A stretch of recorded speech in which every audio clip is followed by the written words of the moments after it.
Olha, a botina. Sejam bem-vindos ao nosso canal, eu me chamo Renato Campeiro e eu tô aqui para compartilhar com você só as coisas mais massas dessa vida. E hoje na natureza, o vídeo vai ser bom demais. Se você não é inscrito no canal, se inscreve, ativa as notificações, curte, compartilha esse vídeo, porque vai ser um vídeo bom demais. Eu não sei nem o que eu vou falar, só para vocês terem uma ideia. É a comunicação divina com vocês, meus amigos. Na verdade, eu queria compartilhar uma história aqui com vocês de uma pessoa que estava completamente desmotivada, no ápice de uma depressão profunda, sem nenhuma perspectiva e com vontade de tirar a própria vida. Com 21 anos de idade, eu me lembro dirigindo um carro, saindo da faculdade, e toda vez que eu passava na ponte, eu queria jogar o carro pela ponte, porque a minha dor era tanta que a única coisa que eu queria era que ela passasse. Eu estava no ápice de uma depressão, no ápice do fundo do poço. E eu queria que qualquer coisa me tirasse essa dor. Eu pedia para Deus, eu chegava no fundo de casa, eu ajoelhava no chão, tinha um gramado assim, e pedia, implorava para Deus, meu Deus, tira isso de mim. E olhava para as estrelas e ficava pedindo, suplicando, aquilo era uma dor tremenda. E eu comecei a ter crises de pânico, cara. E a coisa que eu mais amava fazer, que era cantar, se tornou o meu pior medo. Eu sempre fui muito perfeccionista. Eu queria ser o melhor cantor do Brasil, só que eu era ruim. Aí eu fui procurar professores. Falei, cara, como que eu posso melhorar isso? Eu vou ser foda. Eu procurei professor de canto e procurei uma fonoaudióloga. Fonoaudióloga. Aí elas me passaram um exercício. Exercício aqui de respiração, de não sei das quantas, e lá. Comecei a fazer esses exercícios o dia inteiro. Eu descia as escadas de casa assim, lá, e assim minha mãe olhava e falava, filho, o que você tá fazendo? Mãe, eu preciso entender como é que faz isso, porque quanto mais eu fizer, melhor eu vou ficar, mais fácil isso vai entrar dentro de mim. E ao invés desse trem melhorar a minha voz, melhorar minha cantada, eu ficar melhor, o que aconteceu, mano? Minha voz começou a falhar. Eu comecei a falar assim, vocês acreditam? E na melhor época da minha vida, cara, eu tinha uma dupla que chamava Thiago e Donizete, eu tinha shows para fazer, rádio, entrevista de TV, a gente viajava. E aí minha voz começou a sair desse jeito. E eu comecei a ficar com medo de falar. Comecei a ficar com medo de atender o telefone. Comecei a ficar com medo de conversar com os outros. E pior de tudo, eu comecei a ficar com medo de cantar. Aquilo me devastou. Me devastou. Eu chegava nos lugares, o povo falava, ô Renato, pega o violão, pega a viola, vamos cantar. E eu, puta, com medo, cara.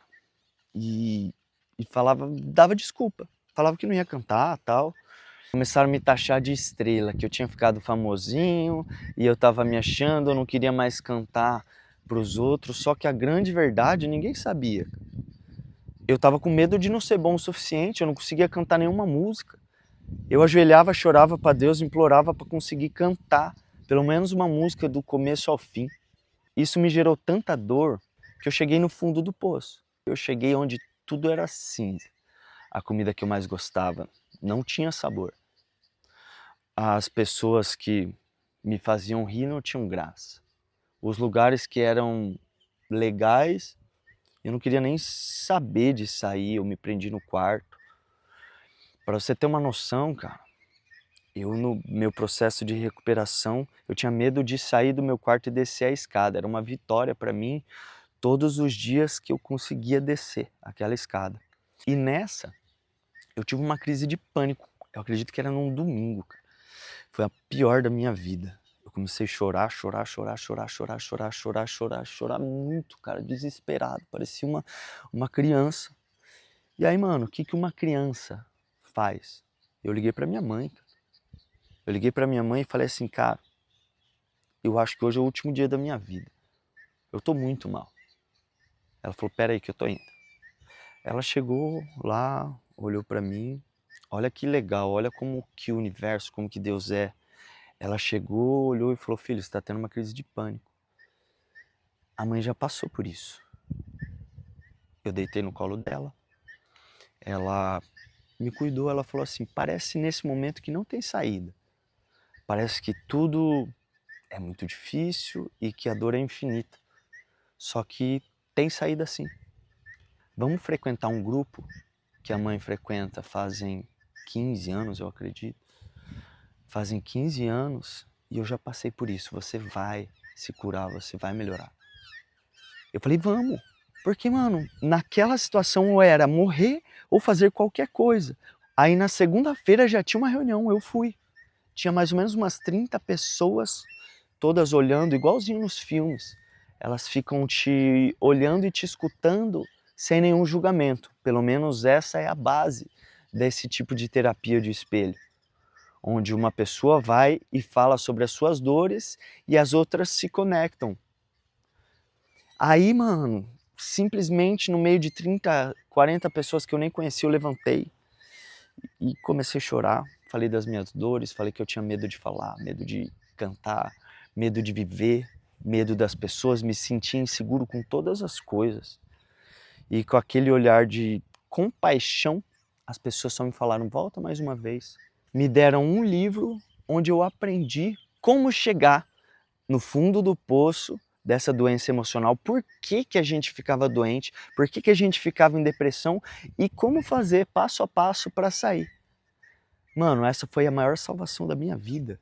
Eu comecei a estudar, eu comecei a me entregar para isso, porque, mano, era uma dor tão terrível que se eu não mudasse nada dentro de mim, aquilo não ia passar. E eu sentia que naquelas vezes que eu queria me jogar da ponte, que se eu me matasse, essa dor iria junto. Foi por isso que eu não me matei. Aí eu comecei a estudar, comecei a me trabalhar, comecei a entender que o primeiro passo para isso era aceitar a minha dor, a minha doença, as coisas que não estavam do jeito que eu queria. Depois que alguma força superior a mim pudesse me ajudar. E depois que se eu mudasse cada uma das características, cada das minhas máscaras, dos meus sentimentos, eu poderia melhorar e recuperar a minha paz interior. Eu falei, cara, isso é genial. Eu quero isso pra mim. Porque assim, ó, na moral, minha mãe falou, pô, vamos pro médico. Se você quiser tomar remédio para aguentar esse baque do começo. Eu falei, não, mano. Eu fumava maconha pra caralho. Eu fumava maconha, era uma fuga, cara, tava doendo demais.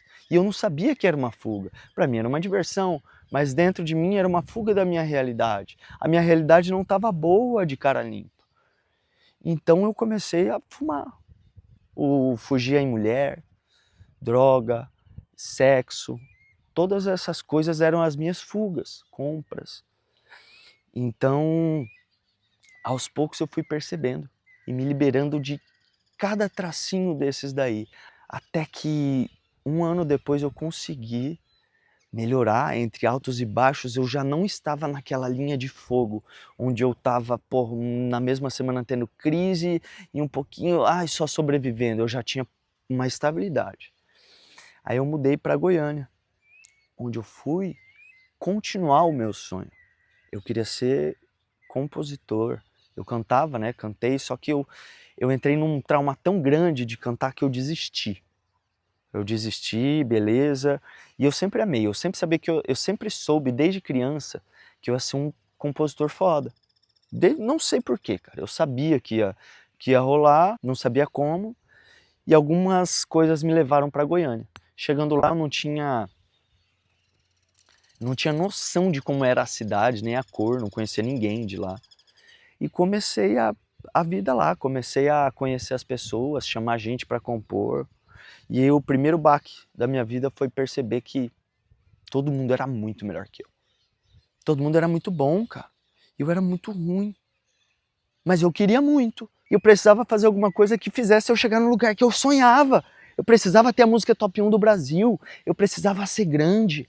Eu precisava ser bom pra mim. Eu precisava conseguir fazer algo. Aí eu comecei a estudar ritmo, cara. porque eu não tinha ritmo, eu bati mais de 10 mil horas de palma, mas não é menos, cara. Eu não tô exagerando, eu fiz musicalização infantil para aprender. A única coisa que eu tinha, que eu não posso ser hipócrita, é que eu era criativo.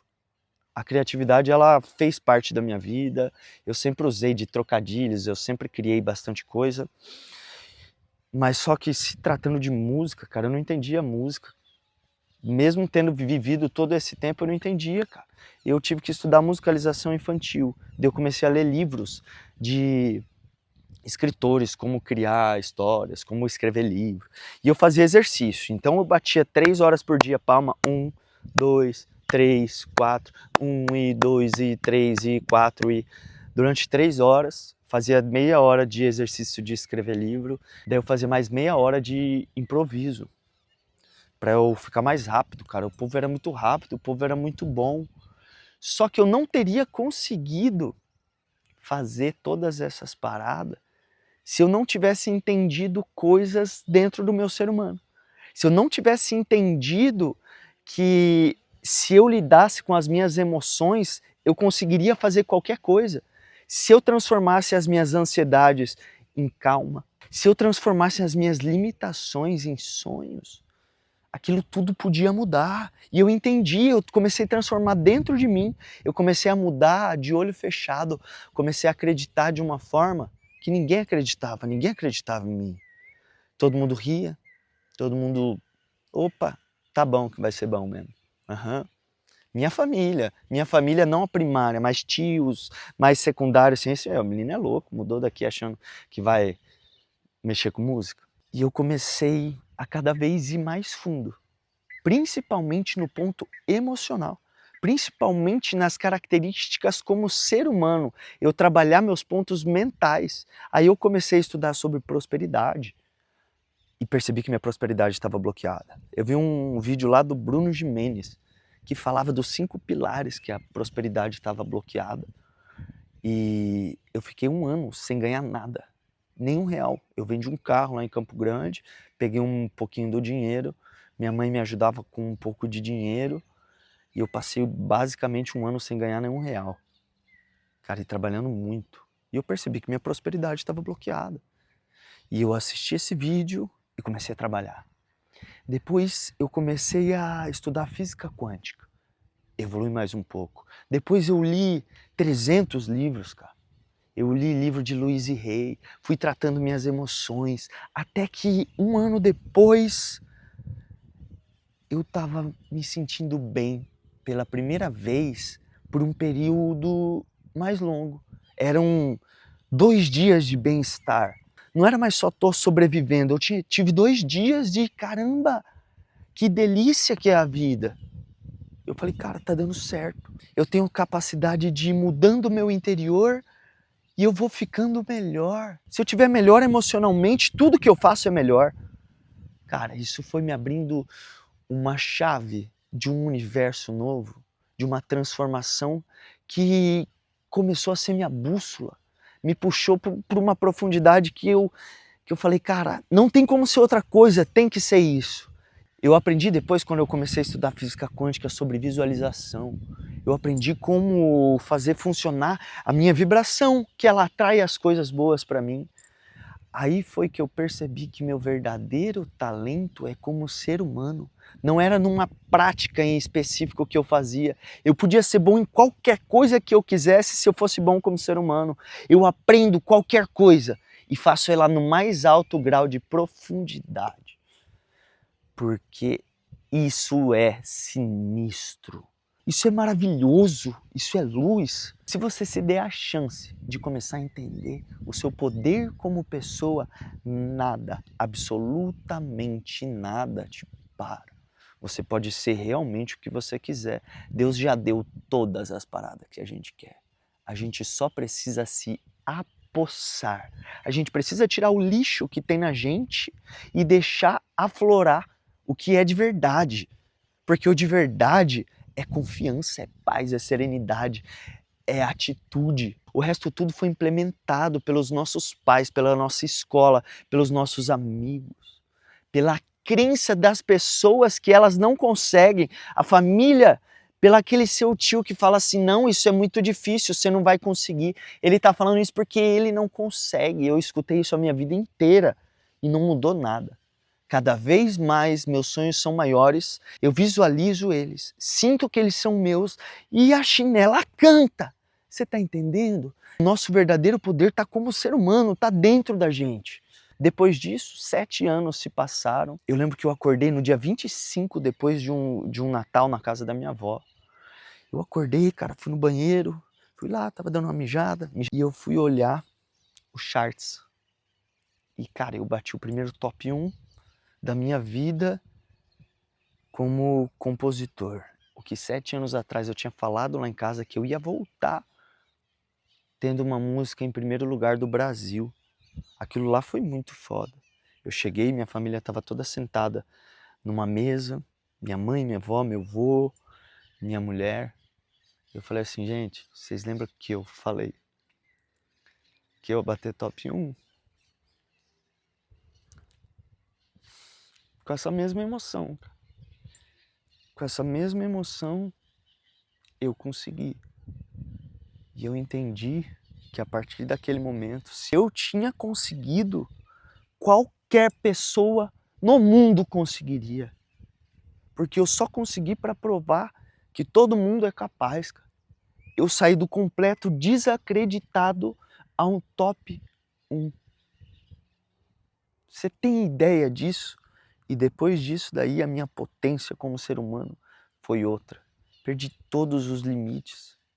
Hoje, mano, não tem absolutamente nada, nada que eu assuma a responsabilidade de fazer que eu não faça. Se eu conseguir, com certeza absoluta, você também consegue.